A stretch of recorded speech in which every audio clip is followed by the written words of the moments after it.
Live from New Delhi, you're watching DD India News Hour, India's voice to the world. I'm Ramesh Ramachandran. Coming up in the next hour. At least 40 Indian nationals killed after a fire breaks out in a building in Kuwait. India's Minister of State for External Affairs reaches the Gulf state.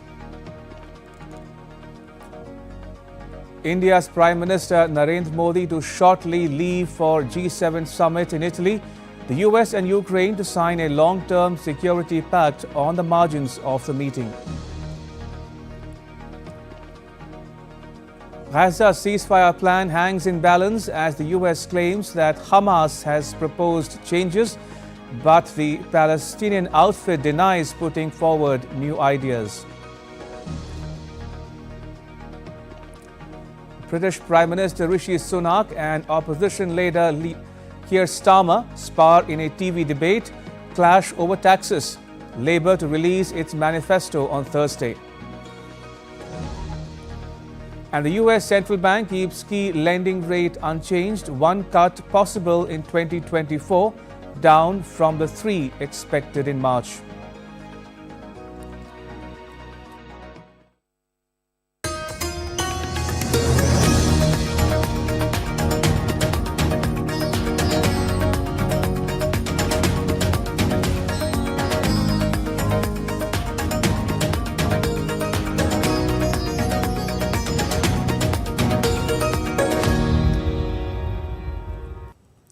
At least 40 Indian nationals were killed in a building fire in Kuwait. India's Minister of State for External Affairs, Kirti Singh, has reached Kuwait.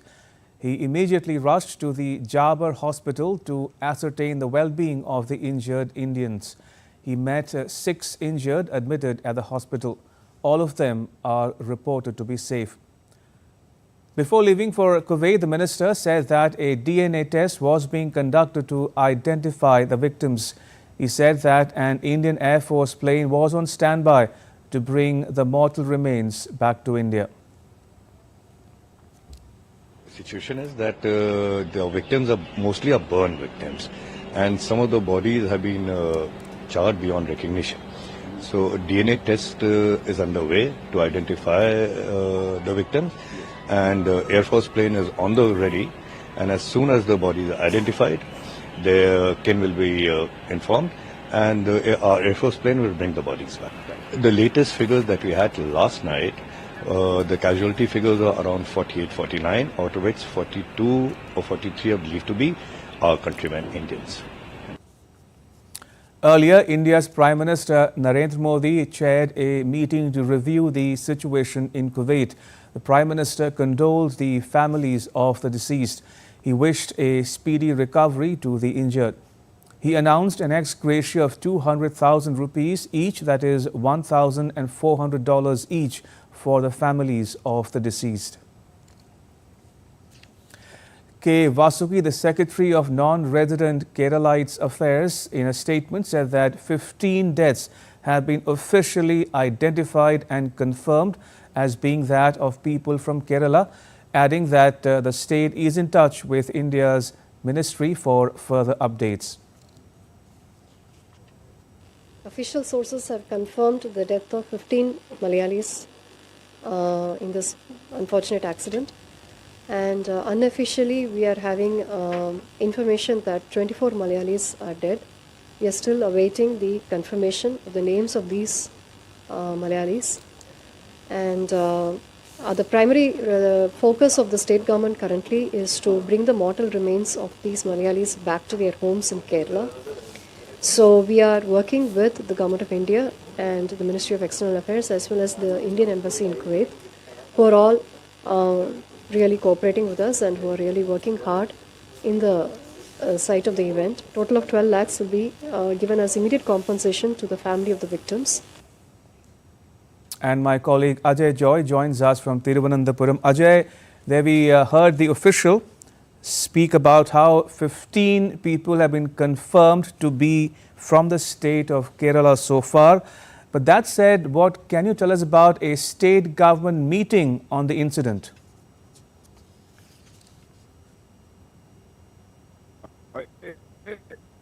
Yes, Ramesh.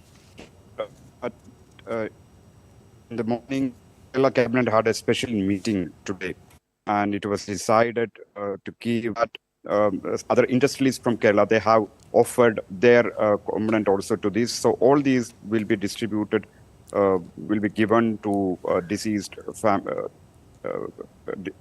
relatives of the deceased through NORCA, which is the supreme agency in Kerala looking after non-residents Keralites. So as K. Vasuki, Secretary NORCA had confirmed, there are 15 people from Kerala already identified among the deceased. And unofficially, the number says 24.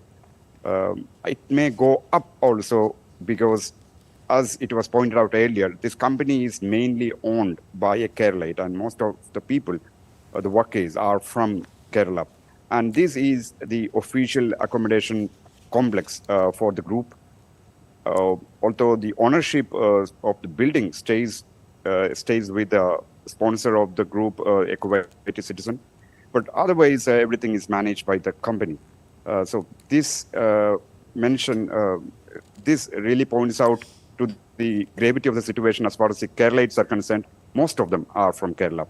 And now 15 families have already been informed. But there are more families still waiting in the uncertain quarters regarding what happened to their relatives. So that's how the tragic situation is developing right now in Kerala. Ajay, a large number of Indian nationals hailing from the state of Kerala work in West Asia, generally speaking. Now, as you mentioned, the company in question itself is owned by a Malayali. Now, does this incident raise concerns about the well-being of Indian workers at large in the Gulf? Yes, Ramesh, this is a matter that will be discussed quite a lot in the immediate future. But as you know, the safety norms are quite on the higher side, especially in the West Asian region. So as Kuwaiti authorities had mentioned that there has been a severe lapse in the safety norms of the building, which were violated a little bit. And because of that, the fire and rescue teams couldn't resolve the issue quickly. And if you remember, the incident happened at 4 a.m. Local time yesterday.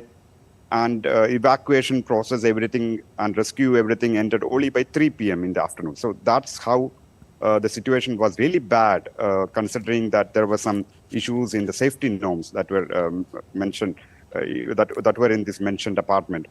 Anyhow, from the state of Kerala, a delegation led by State Health Minister Veena George is visiting. They're leaving for Kuwait this noon itself. She will be accompanied by another official as well, who will coordinate the efforts in Kuwait regarding the affairs of Keralites, in touch with the External Affairs Ministry officials, so that the process will be smooth enough to bring back the mortal remains as well as to take care of the injured. Ajay, thank you. Ajay Joy reporting there from Thiruvananthapuram. A special meeting of the Kerala Cabinet held on Thursday has decided that the state government will extend rupees 500,000 rupees ex gratia for the family members of each of the Malayalis who perished in the incident in Kuwait. 100,000 financial assistance will also be given to the injured in the mishap. Kerala's Minister for Health, Veena George, will be travelling to Kuwait accompanied by Jeevan Babu, State Mission Director. They will coordinate the efforts to provide treatment for the injured Malayalis as well as ensuring the earliest repatriation of the mortal remains of the deceased back to Kerala in India. Now the news, Prime Minister Narendra Modi will leave for G7 summit in Italy on Thursday. In his outreach, the Prime Minister will hold bilateral meetings with Italy's Prime Minister Giorgia Meloni and other world leaders. The G7 is a grouping of the world's 7 most developed economies. It comprises Italy, Germany, Canada, France, the United States, the United Kingdom and Japan. India's Foreign Secretary Vinay Mohan Kwatra said in New Delhi on Wednesday that the issue of cross-border terrorism will be raised at the highest level at the summit. The issue of terrorism is concerned and the nature of cross-border terrorism that India faces, I'm sure that in terms of the challenges that such instances pose to the general peace and stability in the region, they would suitably figure in Prime Minister's bilateral conversation as and when it is necessary, depending upon the agenda of bilateral discussions. And joining me from Apulia in Italy is my colleague Amritpal Singh. Amrit, it's Prime Minister Modi's first overseas visit in his third term. What do we know about his engagements in Italy? Is his itinerary a work in progress? Ramesh, the Prime Minister arrives in the wee hours of tomorrow morning, and he straight gets to work at the summit itself. He has an address or an intervention in one of the outreach sessions, because as you know, India is not a member country of the G7 but is invited as a partner country. This is the 11th time that India has been invited, and fifth consecutive meeting attendance for Prime Minister Modi. So he will address the G7 countries and the partner countries in the outreach session. In one of the outreach sessions, there are 5 outreach sessions. The Prime Minister will speak in one of them. He has 7 bilateral meetings, of which one is with the Italy's Prime Minister, Giorgia Meloni, where he will take stock of, both sides will take stock of where the relationship has come. You remember when in 2023 she had come as a state guest to India, 2 sides had upgraded the relationship to a strategic partnership. So they will review that in terms of cooperation in defense and technology, trade, which needs to increase. The last year's figures are about $15 billion, but there is much more potential. Especially they would look at marking areas where thrust needs to be given to take the trade to the next level. Of course, IT, pharma, manufacturing, design. There is a whole, there is a vast canvas of cooperation that already exists but does need to be strengthened further. He will also hold bilateral meetings with other leaders of other countries, both from the G7 and the partner countries who are participating, mainly from Africa. There are 12 countries that have been who are partner countries or invitee countries at this conference that the Italian presidency has invited for this summit. So this is what the Prime Minister's engagements would be during his day-long trip to Italy. All right, we leave it there. Amritpal Singh in Apulia, Italy. Thank you for now, but we'll keep coming back to you for more as we go forward. Now, talking about the G7 summit, it is taking place in Italy with leaders looking forward to discuss about the Russia-Ukraine conflict and offer a united face in confronting China's political and economic ambitions. Ongoing unrest in West Asia, migration and artificial intelligence will also take the center stage during the annual summit that will conclude on the 15th of June. On Wednesday, the G7 leaders agreed to give Ukraine $50 billion via the use of frozen Russian assets by the end of 2024. The agreement was signed in France that focused on backing Kyiv's fight against Moscow. US President Joe Biden will sign a new security pact with Ukraine on Thursday to pledge the US's long-term support to the country. The US President arrived in Italy on Wednesday for the annual G7 summit of leaders. The agreement will include a commitment to working with the US legislature on funding Ukraine going forward. But the agreement will not commit to using US forces on the ground. And Giles Gibson joins us from Bari in Italy. Giles, what can you tell us about a new security pact to be signed by the presidents of the US and Ukraine on the margins of the G7 summit? Well, the bilateral meeting between the US President Joe Biden and the Ukrainian leader Volodymyr Zelensky is going to happen towards the end of the first day of this summit here in southern Italy, and we'll get at that meeting and a press conference that they're holding together some more details about this deal. But what we understand so far is that it's going to be a 10-year security agreement which will try to guarantee Ukraine the supply of a wide range of military assistance. And just to underline that point you were making just a moment ago, the US have been very clear that this does not commit the US military to putting any boots on the ground inside Ukraine whatsoever, as that conflict with Russia continues to intensify. We're also hearing on the sidelines of this summit that the United Kingdom is stepping in with some fresh funding for Ukraine. They've announced just over $300 million specifically targeted at helping Ukraine with immediate humanitarian efforts, and also their energy grid, which of course has been devastated by Russian strikes over the course of the winter and the spring. Now, that said, do we take it now that the G7 will officially endorse a deal on how to use the interest from Russian frozen assets to support war-torn Ukraine?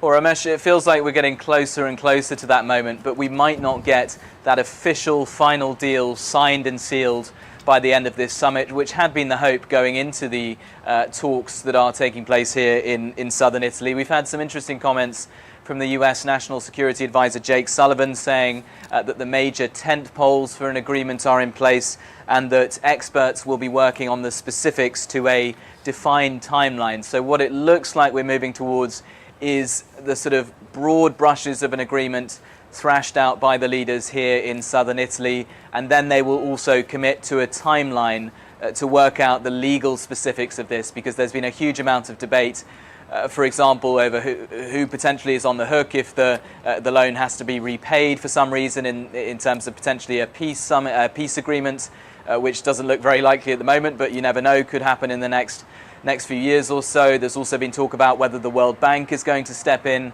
and actually issue this loan of around $50 billion.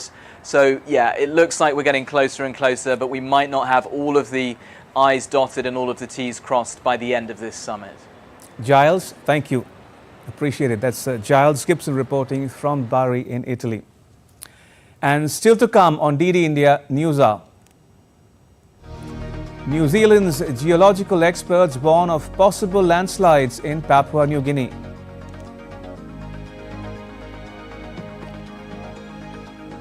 And Donald Trump's lawyers argue that a gag order unfairly restricts his ability to defend himself publicly, especially against criticisms from political opponents such as US President Joe Biden.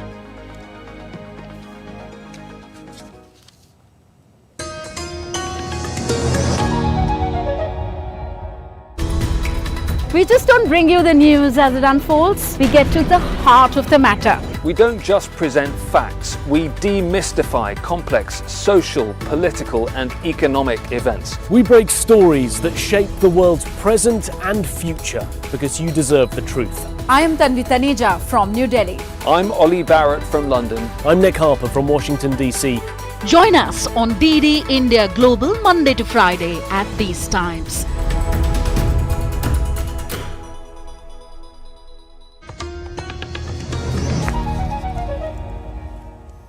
You're watching DD India News Hour. I'm Ramesh Ramachandran. British opposition Labour leader Keir Starmer will unveil his party's agenda for government on Thursday, putting wealth creation and economic growth at the heart of his speech to voters before a 4th July election. With 3 weeks to go for the election, Starmer is the latest leader to launch his party's manifesto, a blueprint for what Labour would do in government, and one he described as setting out a total change in direction. It will come just 2 days after Prime Minister Rishi Sunak revealed a $21.8 billion tax cut in his Conservative Party's manifesto. Also, it will mark a clear break from Labour's long-held image of being a tax and spend party, a message that might further alienate those on the left of the party. Meanwhile, British Prime Minister Rishi Sunak and Labour leader Keir Starmer were grilled by voters at a televised event on Wednesday. Both were challenged over past decisions, pledges and how they would fund policies if they won the 4th July election. And joining me from London is my colleague Ollie Barrett. Ollie, what can you tell us about the release of the Labour manifesto? Is it going to be for a change about wealth creation and not taxes, as Starmer puts it? That's certainly the way that the Labour Party, Ramesh, would like to couch this manifesto release. In a sense, we know a lot about what's in it already, because many of the pledges made in this manifesto have already been made by the Labour Party on the campaign trail. The reasoning behind that is that Labour are so far ahead in the polls that they're really often playing it as cautiously as they possibly can. They want to avoid any major mistakes, any major slip-ups, and so this isn't expected to be a manifesto that is full of surprises in any way. Labour do say it will focus on economic growth. They are making various other pledges around things like healthcare, around hiring new police officers, around hiring new teachers, around this so-called Great British Energy state-backed firm that would invest in greener energy for the UK economy. The Labour Party is trying to make various pledges on tax. It is saying that national insurance tax won't go up in the first Parliament. It's saying it wouldn't put income tax up either. It wouldn't put VAT sales tax up. It is not being quite so clear when it comes to capital gains tax, and that's just one interesting point to note here, which also relates to these pledges on economic growth. A lot of independent experts are saying that both the Labour Party and the Conservatives, and indeed some of the other parties in their manifestos, are not necessarily being upfront about the scale of some of the spending challenges the UK will face after the next election because of the country's deficit, because of the country's borrowing levels, because of the difficulties in funding all of their spending commitments. And so that's why the Labour Party says it's focusing on growth, because if it can get growth back into the UK economy, then that will make it much easier to afford some of its funding pledges.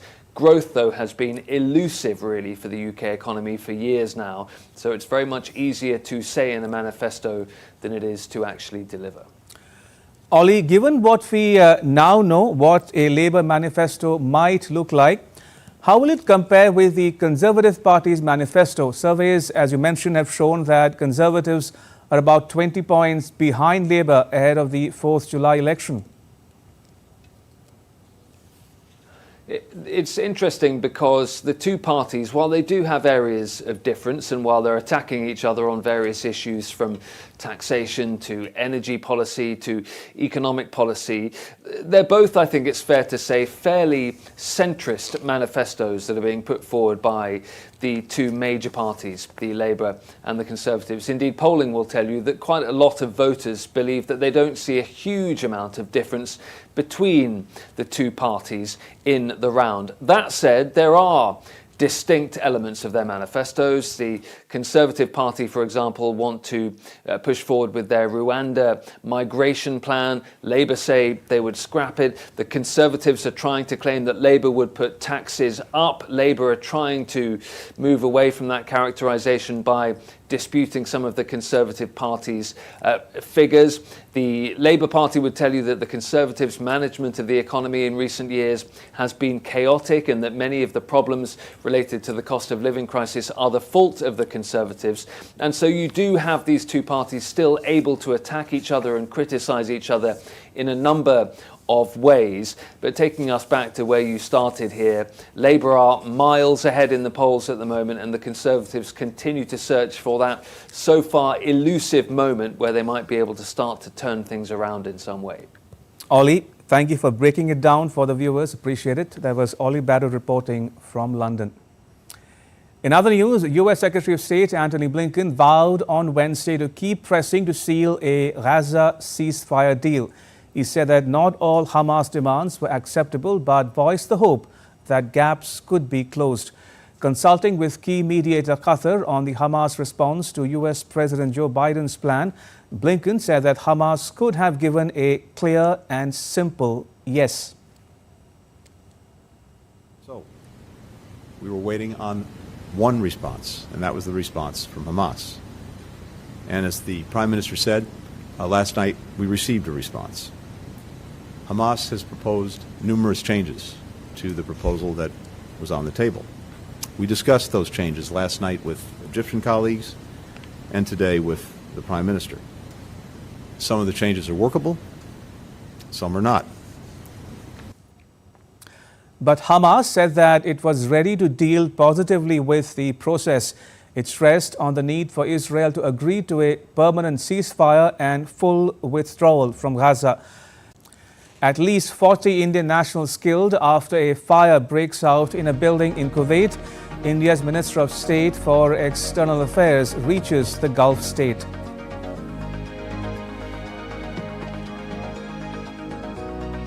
India's Prime Minister Narendra Modi to shortly leave for G7 summit in Italy. The US and Ukraine to sign a long-term security pact on the margins of the meeting.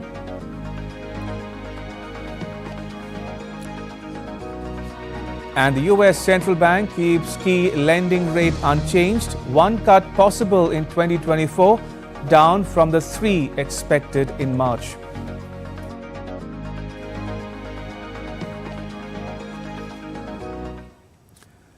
India is leaving no stone unturned to bring back the mortal remains of more than 40 Indian nationals killed in a building fire in Kuwait. Meanwhile, the Emir of Kuwait, Sheikh Mashal Al Ahmed Al Jaber Al Sabah, on Wednesday ordered authorities to probe the fire incident. He has vowed to hold accountable those responsible for the tragedy that killed several people. Stuart Smith has more from Baghdad in Iraq.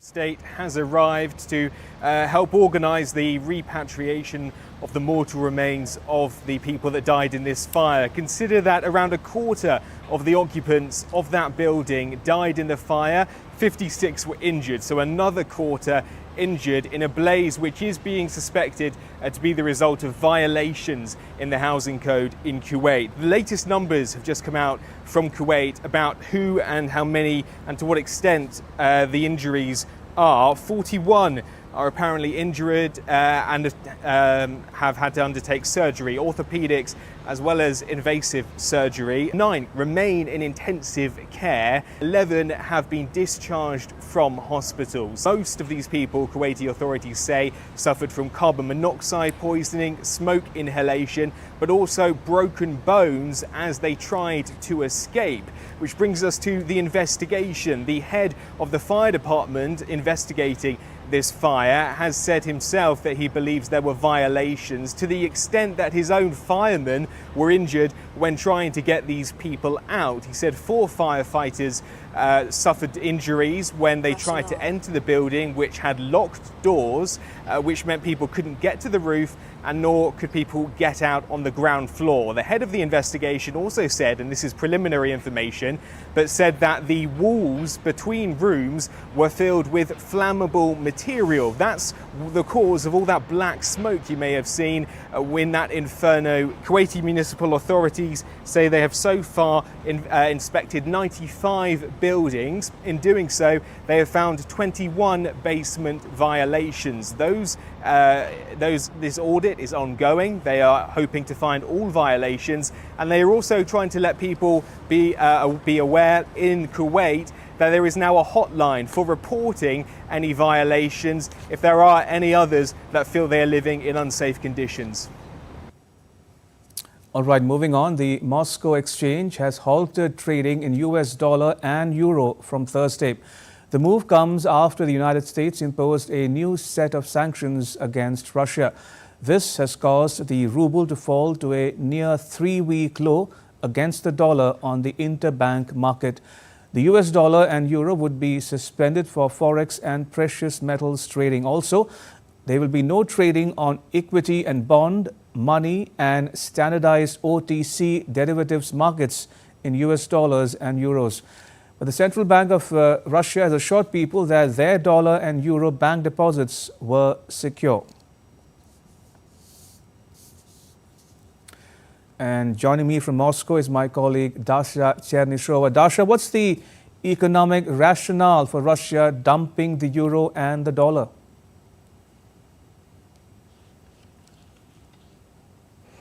Well, at the moment, it is simply impossible for the Moscow Stock Exchange to conduct this trading because of the new round of sanctions by the United States. Those sanctions have been described as unilateral and illegitimate, with Moscow saying that this step will obviously not be left unanswered, so we're waiting for the Russian response to that. But what's happening at the moment is that the Moscow Stock Exchange opened the trading on Thursday with its shares going down by at least 16%. We also have seen the benchmark index of the Moscow Stock Exchange going below the levels last seen at the beginning of this year on the 3rd of January. That is a significant drop. So the market has lost all of the gains that it has made over the course of the past 6 months. We also see the companies that have fallen under the recent round of sanctions also losing their value and attractiveness among the Russian investors. But in practice, it also means that many of the Russian investors who still had foreign currencies such as euros, such as dollars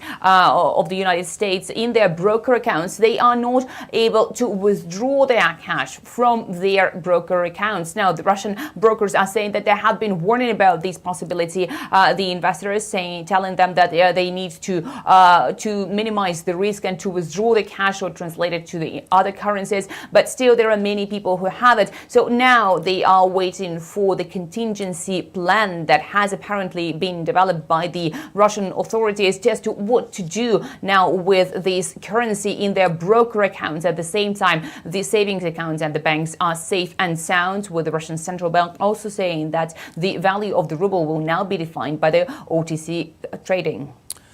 Dasha, I want to ask you about something else that we are tracking here on DD India News App. How's Moscow viewing an agreement reached by the US and its allies to use frozen Russian assets to fund Ukraine's war machine?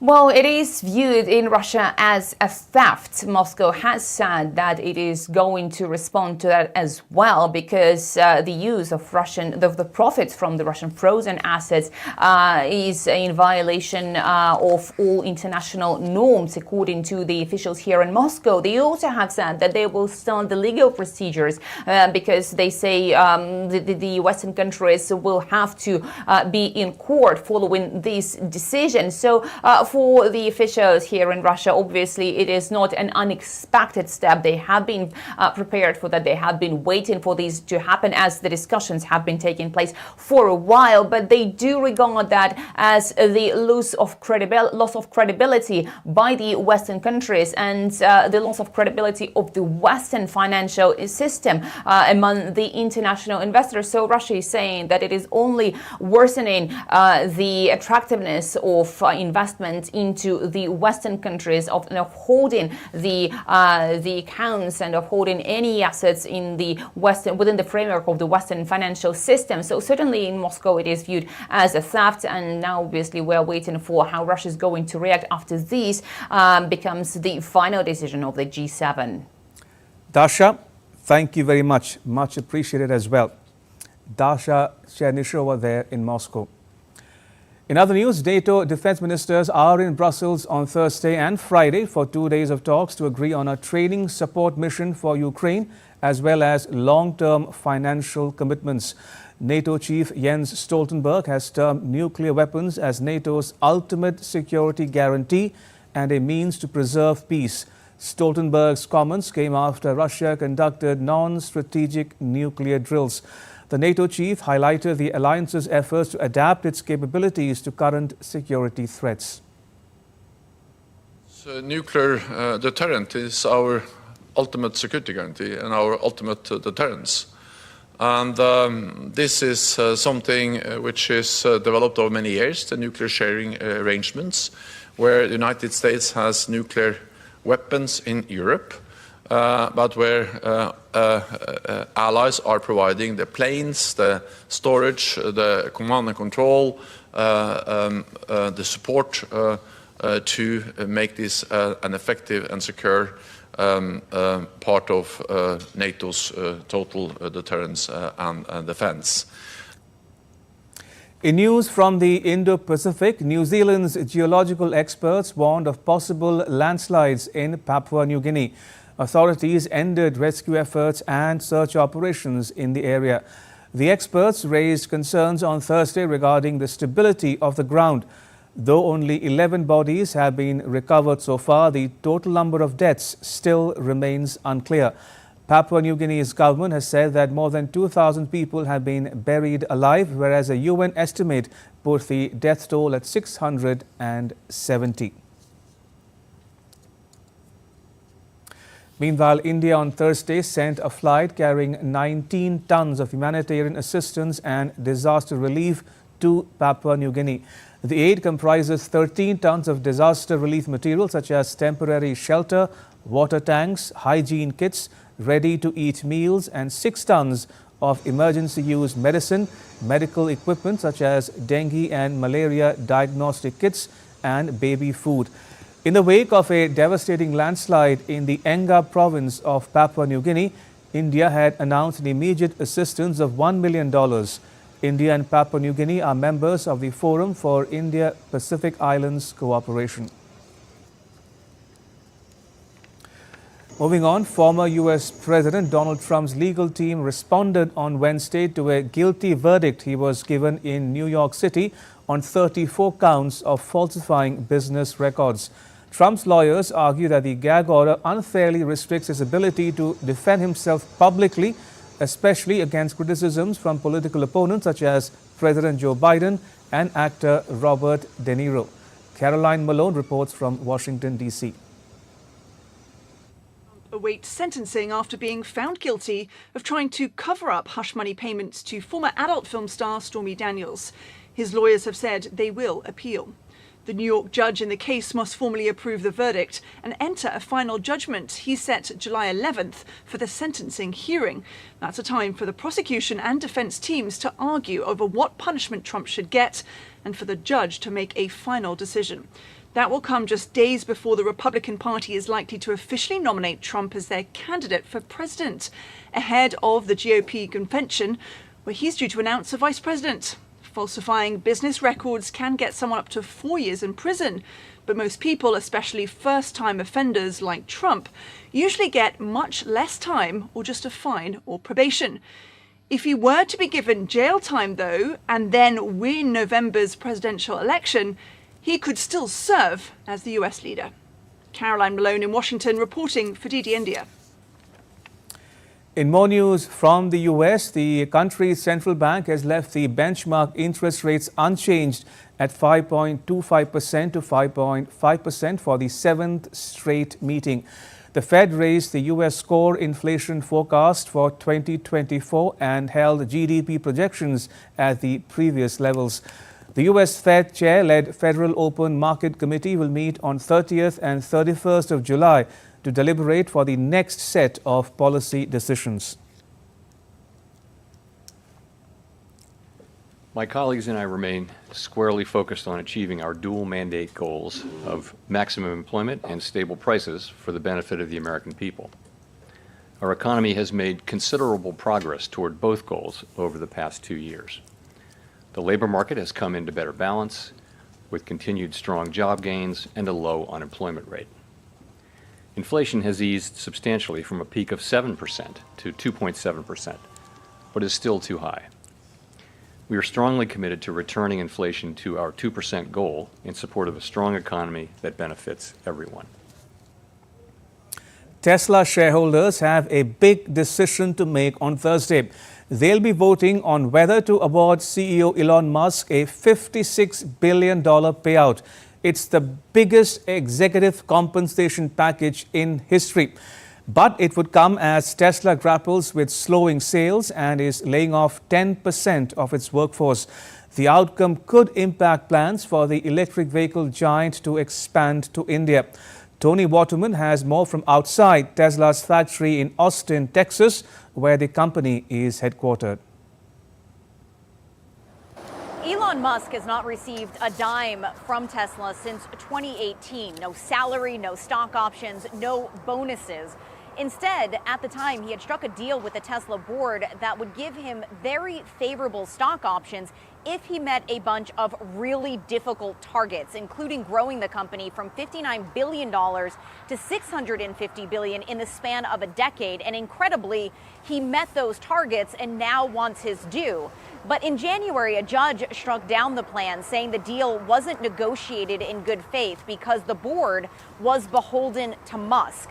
And on Thursday, shareholders will get their say. This vote has really become a referendum on Musk himself. Major shareholders, including Norway's trillion-dollar sovereign wealth fund, say they'll vote against the pay package, citing concerns over its size and structure. But Musk's supporters say without his relentless drive and uncompromising standards, there would be no Tesla. And some on the board are warning that if shareholders do not pass this pay package, Musk may leave the company altogether. That could potentially have a knock-on effect for India. Musk has been aggressively pushing for the company to expand into the country. And in fact, just last week, when congratulating Prime Minister Narendra Modi on his election victory, Musk said he looked forward to his companies doing exciting work in India. Whatever shareholders decide on Thursday, experts say the impact is likely to not be immediate. If the vote is in favor of the pay package, it will still need to get reinstated by a judge. And if they vote no, there's likely to be a negotiating process for Musk to start receiving a salary. Tony Waterman in Austin, Texas, reporting for DD India.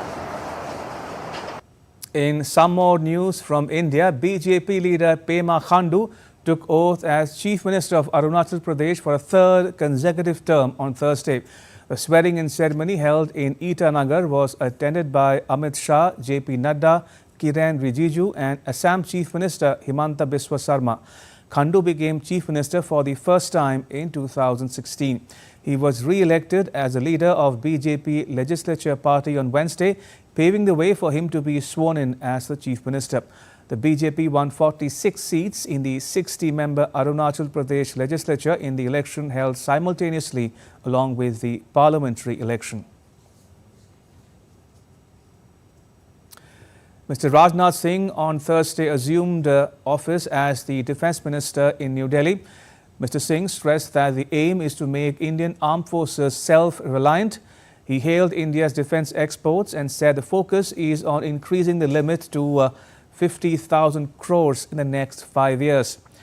After taking charge as the minister, he called a high-level meeting on the 100-day action plan. The meeting was attended by the Chief of Defence Staff and all the 3 service chiefs. Bharat की अभेद्य सुरक्षा और साथ ही साथ भारत की अजेय सेना और हमारे सैनिकों का कल्याण, ये हमारी प्रायोरिटीज में विशेष रूप से शामिल हैं। यानी हम चाहते हैं एक सशक्त भारत का निर्माण हो, आत्मनिर्भर भारत का निर्माण हो, ये हमारा उद्देश्य है। और साथ ही साथ रक्षा उत्पाद में हम आत्मनिर्भर बने, ये सबसे बड़ा उद्देश्य हमारा है। और इस दिशा में एक मंजिल हम लोगों ने तय की है और आप सब लोगों को मालूम है कि 21,000 करोड़ से अधिक का हम लोगों ने एक्सपोर्ट किया है, जो कि एक हिस्टोरिकल ये अचीवमेंट है। और मेरा तो टारगेट ये है कि इसको हम कम से कम 5 साल समाप्त होते होते 50,000 करोड़ से ऊपर ले जाएं। India's Minister of State for Defence Sanjay Seth on Thursday laid a wreath at National War Memorial in New Delhi. He paid homage to the fallen heroes before taking charge of his new portfolio. He is a BJP lawmaker from Ranchi in Jharkhand.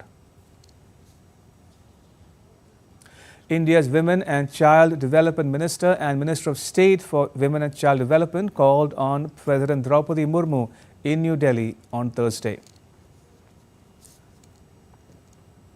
India's government on Thursday told the country's top court that it has decided to cancel the grace marks awarded to 1,563 national eligibility cum entrance test undergraduate candidates. It's an annual countrywide examination for students wanting to pursue a degree in medicine. The government said that these students will be given an option to sit for the examination again, or the result will be calculated on the basis of marks obtained without the grace marks. Retest is likely on 23rd June. Results will be out before the 1st of July. The court ordered that all petitions alleging a question paper leak and use of unfair means should be tagged together and be heard on the 8th of July. A record 175,000 Indian pilgrims will perform the Hajj this year. In a first, 95% of the 140,020 pilgrims travelling through the Hajj Committee of India have been put up in hotels inside the preferred Markaziya area of Medina. India became the first country to use a high-speed railway to transport 33,000 pilgrims from Jeddah to Mecca, cutting travel times significantly with trains running at 300 kilometers per hour. The health contingent has also been expanded with more doctors, paramedics, dentists and psychiatrists. In another first, round-the-clock bus services between accommodations in Mecca and the main mosques have been arranged exclusively for Indian pilgrims, a move lauded by Saudi Arabian authorities. With these new facilities and services, the Indian Hajj mission is aiming to ensure a smooth and comfortable pilgrimage. India has received a total quota of about 125,000, and all of the pilgrims from India have arrived and they are now in Mecca. On 13th June, from the evening, the pilgrims will start moving to the holy sites of Mina. The Kingdom of Saudi Arabia and the concerned Saudi authorities have made an elaborate set of arrangements in Mina, Arafat and Muzdalifah with an aim to enhance the safety and security of the pilgrims. An air connectivity scheme has been launched in Madhya Pradesh, the central state of India. It was inaugurated by Chief Minister Mohan Yadav. The air connectivity scheme will benefit business, industry, education and medical sectors of the state, while giving a boost to the tourism sector of the state as well.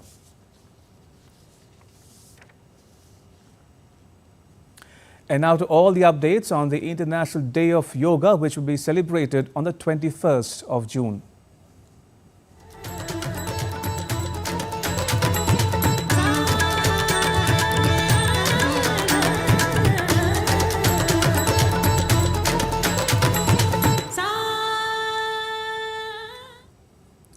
A panel discussion titled Yoga with Ayush, Empowering Women's Health was organized in Dubai.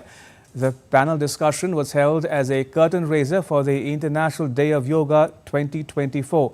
It was hosted by the Consulate General of India in Dubai, which is coordinating International Day of Yoga events in all the 6 northern emirates of the UAE.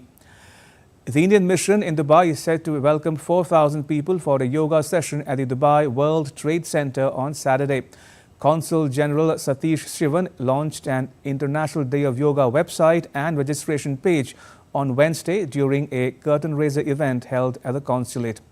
The panel discussion underscored yoga's importance in empowering women, particularly in managing health challenges during significant life stages when integrated with traditional Indian medical systems.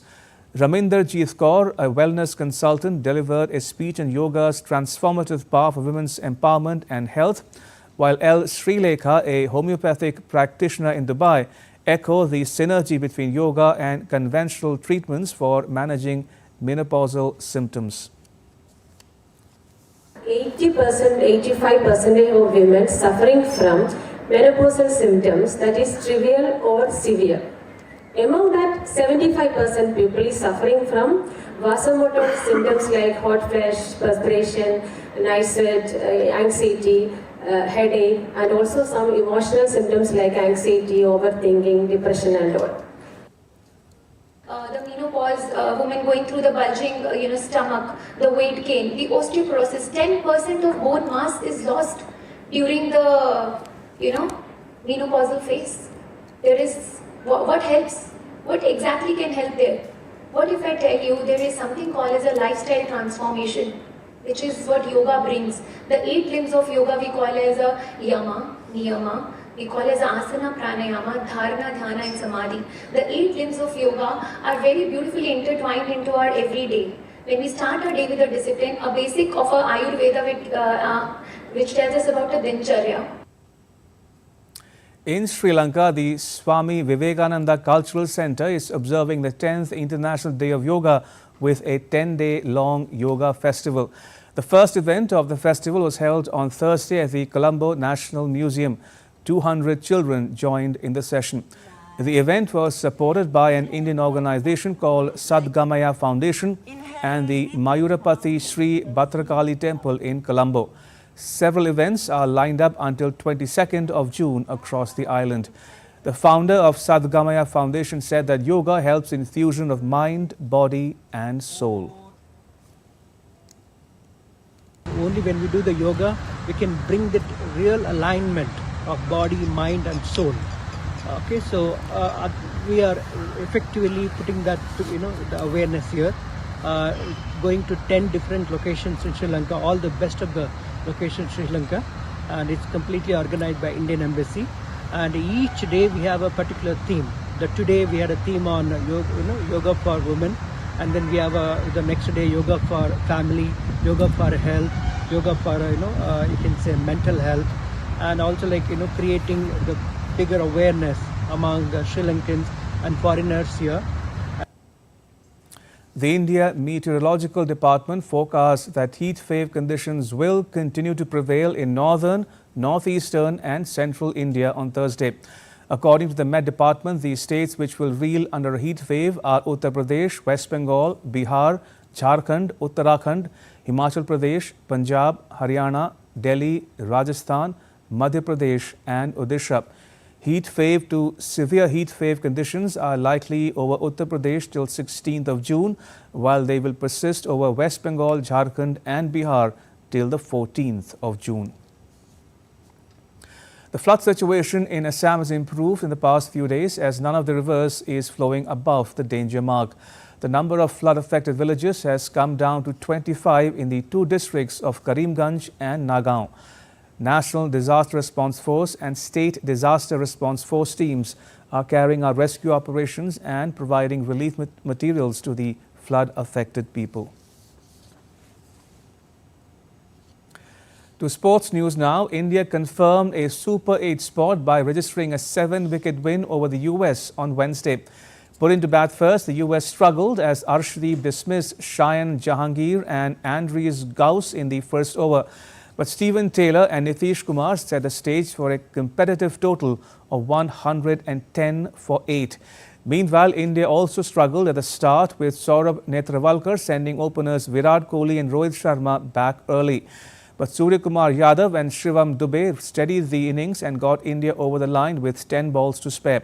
The US, second in Group A with 4 points after suffering their first loss in 3 matches, will also ensure qualification for the next round if it beats Ireland on Friday. In tennis, Spain's Tennis Federation Wednesday said that Rafael Nadal and Carlos Alcaraz will play doubles together for the country in the Paris Olympics starting next month. The announcement comes 3 days after the 21-year-old Alcaraz won the French Open for the first time, earning his 3rd Grand Slam trophy. Alcaraz is widely seen as the heir to Nadal in Spanish tennis and has frequently remarked that Nadal was his childhood hero. The 38-year-old Nadal already owns Olympic gold medals in singles at Beijing 2008 and Rio Olympics alongside his 22 Grand Slam titles. A crowd of mostly young fans created a warm welcome on Wednesday for Belgium national team as it arrived in Stuttgart in southwestern Germany for the Euro 2024. Players signed autographs to the waiting crowd before entering the team bus and heading off to their base camp in Lutzburg, just north of Stuttgart. The Red Devils will prepare for the tournament, which will see them play in Group E against Slovakia, Romania and Ukraine. Celebrating its 90th anniversary, Apollo Theatre in the US recently hosted its annual Spring Gala. Famous singers Kenneth Babyface Edmonds and Usher were honored at the event. Singer Babyface was also given a spot in the Hall of Fame, to which he responded with surprise.